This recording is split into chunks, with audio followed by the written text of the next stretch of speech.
Malabar home appliances and home needs Pandikkad മേലിയങ്ങാടിയിൽ പ്രവർത്തനം ആരംഭിച്ചിരിക്കുന്നു. മലബാറിന്റെ 2 ഷോറൂമുകളിലും വമ്പൻ ഓഫറുകൾ ഒരുക്കിയിരിക്കുന്നു.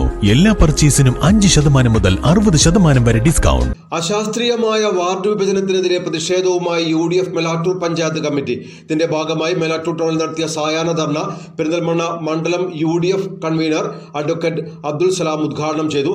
സ്വന്തം രാഷ്ട്രീയ താൽപര്യങ്ങൾ മുൻനിർത്തിയാണ് മേലാറ്റൂരിൽ വാർഡ് വിഭജനം നടത്തിയിട്ടുള്ളതെന്ന് UDF കുറ്റപ്പെടുത്തി.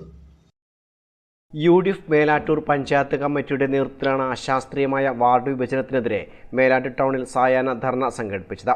സ്വന്തം രാഷ്ട്രീയ താൽപര്യങ്ങളെ മുൻനിർത്തിയാണ് മേലാറ്റൂർ ഗ്രാമപഞ്ചായത്തിൽ വാർഡ് വിഭജനം നടത്തിയിട്ടുള്ളതെന്ന് ധർണ ഉദ്ഘാടനം ചെയ്തുകൊണ്ട് അഡ്വക്കേറ്റ് S. അബ്ദുസലാം പറഞ്ഞു.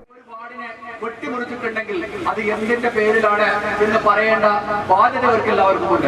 നേരത്തെ ഇവിടെ മുജീബ് സൂചിപ്പിച്ചുവല്ലോ, അതിന്റെ മാനദണ്ഡങ്ങൾ അത് ജനസംഖ്യ അടിസ്ഥാനത്തിലായിരിക്കണം. അതുപോലെ തന്നെ അത് വീടുകളുടെ എണ്ണങ്ങളുടെ അടിസ്ഥാനത്തിലായിരിക്കണം.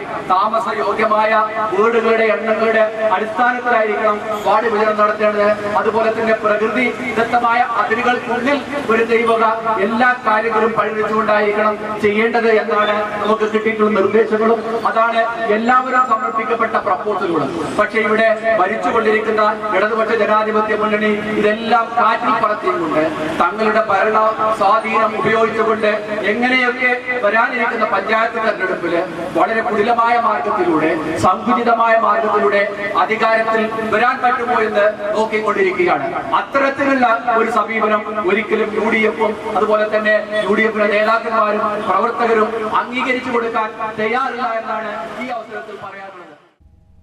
DCC secretary C. സുകുമാരൻ മുഖ്യപ്രഭാഷണം നടത്തി. Jayarajan, Mujeeb Palathingal, C. Abdul Kareem, AK Yusuf Haji, B. Musamin Khan, UT Munsheer തുടങ്ങിയവർ പ്രസംഗിച്ചു. News bureau Melattur.